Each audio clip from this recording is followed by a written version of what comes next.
കൊട്ടപ്പുറം സംവാദത്തിൽ മുജാഹിദ് പക്ഷത്തിന്റെ ബുദ്ധികേന്ദ്രമായിരുന്നു എ. അബ്ദുസ്സലാം സുല്ലമി. വർഷങ്ങൾക്ക് മുമ്പേ 10,000 തിരിച്ചറിഞ്ഞ സത്യം വഹാബി പക്ഷം ഏറ്റുപറയുന്നത് ശ്രദ്ധിക്കുക. മുജാഹിദുകൾ സ്വാഭാവികമായിട്ട് ഈ പരസ്യമായിട്ടുള്ള വാദപ്യാത്തിനോടൊക്കെ വിമുക്തത കാണിക്കാറാണ്. പിന്നെ വെല്ലുവിളിക്കുകയാണ്. ആ വെല്ലുവിളിക്കുമ്പോൾ അവര് മുജാഹിദ് വെല്ലുവിളിക്കുകയാണ്, വാദപ്യാത്തിന് വരൂ എന്ന് പറഞ്ഞാൽ അവര് കുറെ ശിർക്ക് അനാചാരങ്ങൾ പറഞ്ഞിട്ട് വെല്ലുവിളി നടത്തുക ചെയ്യുക, തെളിവുണ്ടാവില്ല. അപ്പൊ വെല്ലുവിളി നേരില്ലെങ്കിൽ സാധാരണക്കാരത് നോക്കുക. ഇവരെ കയ്യിൽ തെളിവില്ല, അല്ലെങ്കിൽ നമ്മളെ പണ്ഡിതന്മാരടുത്ത് വരുന്നില്ലല്ലോ, സാധാരണക്കാർ സ്റ്റേജ് ഇട്ടില്ല. അത്തരം സാഹചര്യത്തിൽ മാത്രമേ എന്തായിട്ടുള്ളൂ മുജാഹിദുകൾ സംവാദത്തിലേക്ക് നീങ്ങാം. മുജാഹിദുകൾ ഒരിക്കലും വെല്ലുവിളിച്ചിട്ട് സംവാദത്തിലേക്ക് നീങ്ങാറില്ല.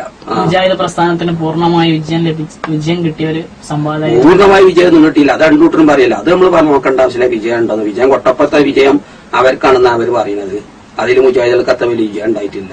ആ സംവാദത്തില് മുജാഹിദ് പ്രസ്ഥാനത്തിന്റെ ആശയങ്ങൾ പ്രതിഫലിപ്പിക്കുന്നതിൽ അല്ലെങ്കിൽ അത് സമർത്ഥമായി അവിടെ അവതരിപ്പിക്കുന്നതിൽ മുജാഹിദ് പണ്ഡിതനായ പി. അബ്ദുൽ ഖാദർ മൗലവിക്ക് ചില പാളിച്ചകൾ സംഭവിച്ചിട്ടുണ്ട്. വ്യക്തി വൈഭവം ഉണ്ടാക്കാൻ നോക്കാറുണ്ട്. നല്ല പാണ്ഡിത്യല്ല ആളുകളെ അവിടെ തടഞ്ഞിട്ട് എന്താണ് ഇന്നോന് സ്റ്റേജിൽ കയറണം എന്നുള്ള ഒരു ഇത് കൊട്ടപ്പുറത്തന്നെ ഉണ്ടായില്ല. ഞങ്ങൾക്ക് അതിന്റെ ഉള്ളിൽ എല്ലാം അറിയാം. കൊട്ടപ്പുറം സംഭവം പറഞ്ഞല്ലേ കുറച്ച് പരാതി സംഭവിച്ചിട്ടുണ്ട്. സുന്നി വിഭാഗത്തിന് നേതൃത്വം കൊടുത്തിരിക്കുന്ന കാന്തപുരം എ. പി. അബൂബക്കർ മുസ്ലിയാർ അവിടെ കുറച്ചൊക്കെ തടങ്ങിയിട്ടുണ്ട്. യാഥാർത്ഥ്യമാണ്. നമ്മൾ മറച്ചു വെച്ചിട്ട് കാര്യമല്ല. ഞങ്ങൾ എല്ലാ പരിപൂർണമായ സംവാദത്തിൽ പങ്കെടുത്ത ആളാണ്. സംവാദം ഞാൻ സ്റ്റേജ് മുതൽ ഇതൊക്കെ ഞാൻ കുറിപ്പൊക്കെ ഉണ്ടാക്കിയ ഞാനായിരുന്നു. അവതരിപ്പിക്കാനുള്ള വിഷയങ്ങൾ ഞാനും മലുവായിരുന്നു. അതിനുള്ള എല്ലാ വിഷയങ്ങളൊക്കെ ഞങ്ങൾ സജ്ജമാക്കിയിരുന്നു. ഞങ്ങളൊന്ന് സംസാരിച്ചിട്ടില്ലെങ്കിലും ഞങ്ങൾ ഹാപ്പിന്റെ ഇതിന്റെ സ്ഥാനത്ത് ഇയാളെ കയറ്റിന്നുള്ളൂ ചെറിയ മുണ്ടത്തെ. അതെന്താണ് കാരണം? കാരണമൊന്നുമില്ല, ഇങ്ങനെ ചെറിയ മുണ്ട വന്നത്. അതന്നെ ചെറിയ മുണ്ട വന്നതും ചെറിയ മുണ്ട അവിടെ ഞങ്ങൾ ചർച്ചിൽ ഈ വിഷയമൊക്കെ ചർച്ച ചെയ്യുന്ന സമയത്തൊന്നും അദ്ദേഹം സ്കൂളിൽ പോലാണ് ആ സമയത്ത് വരിക, അവിടെ കയറിയ പിറ്റേ സ്റ്റേജിൽ നിന്ന്. അതിന്റെയൊക്കെ ഫലം സംഭവിച്ചത് കൊട്ടപ്പുറത്ത്. കാരണം ശിർക്കിന്റെ നിർവചനം ചോദിച്ചപ്പോ കുറെ ഖുർആന്റെ ആയത്തിനോട് ഓതിയിട്ട് പ്രസംഗിച്ചാൽ മതി, ഇത് തീർക്കാന്ന പറഞ്ഞത്. നിർവചനം പറഞ്ഞ സംഭവം ഖുർആനില്ല എന്ന് പറഞ്ഞിട്ട് വിവരിച്ചാൽ പറ്റും. അതിനും സാധ്യത ഒറ്റ ആയത്ത് മാത്രം ഓതുന്നു. എത്ര 100 ആയത്ത് ഖുർആനിലുണ്ട് തൗഹീദിന്റെ.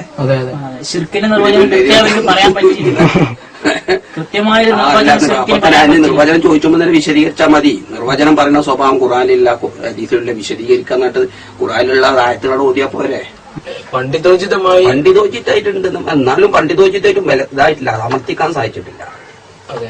പണ്ഡിതോചിത ഇപ്പൊ തെളിവ് നല്ലോണം പറയുകയാണെങ്കിൽ സാധാരണ പാചാലത ഇല്ലെങ്കിലും എന്ത് ചെയ്യും, നിഷ്പക്ഷ ആളുകൾക്ക് മനസ്സിലാവും. അപ്പൊ അദ്ദേഹത്തിന് പണ്ടുള്ള ആയത്തുകൾ തന്നെ കുറെ മനപ്പാടില്ലാത്ത മതിലുള്ളൊരു ഇതാണ്. ഒരൊറ്റ ആയത്തമ്മ കുലിദുല്ലദീന സഅംതും മിൻ അതിമ തന്നെ കടന്നിട്ട് കളിച്ചാണ്. പിന്നെ ഞാൻ പറഞ്ഞില്ലേ, ഇതില് നമ്മൾ ഇങ്ങനത്തെ വിഷയത്തിൽ നമ്മൾ തമ്മിൽ വ്യക്തി വൈരാഗ്യം കാണിക്കാൻ പാടില്ല. ഞാനും അലിക്കന്മാരും കൂടുതൽ ബാധിച്ച ഈ തങ്ങളെ കേട്ടണമെന്നാണ്. അത് ചിലർക്ക് ഞാൻ ആളെ പറയില്ല, ആ വ്യക്തിക്ക് ഇയാളോടുള്ള വൈരാഗ്യം ആളെ കേട്ടാതിരിക്കുന്നതാണ്. പിന്നെ ചെറിയ മുണ്ടാണെങ്കിൽ ഈ രംഗത്തത്തെ പ്രലോഭിച്ചിട്ടില്ല. അദ്ദേഹം ഈ ഞങ്ങൾ കുളിക്കലിരുന്നിട്ട് ചർച്ച ചെയ്യുന്ന സമയത്തൊന്നും അദ്ദേഹം ഒരു നിമിഷ നേരം വരെ ഇതിലില്ല. അദ്ദേഹം ക്ലാസ് ഇങ്ങോട്ട് വരുന്ന സമയത്ത് അവിടെ കയറ്റ വാദപ്പത് അങ്ങനെ കണ്ടാൽ മതിയോ?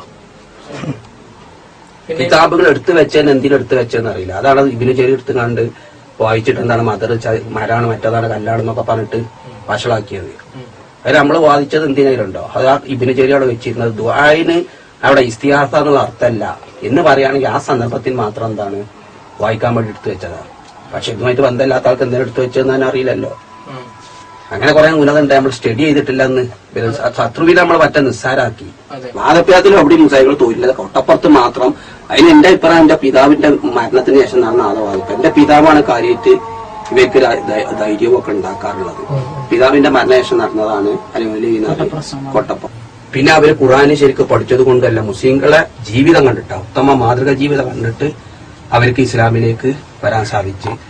അതിന് മുജാഹിദുകൾ വിജയം നേടിയിട്ടെന്ന് പറയില്ല. കാരണം സുന്നിന്റെ മാതൃകാ ജീവിതത്തെക്കാളും മുജാഹിദിന്റെ മാതൃകാ ജീവിതം കണ്ടിട്ടാരും ഇസ്ലാമിലേക്ക് വരുന്നില്ല.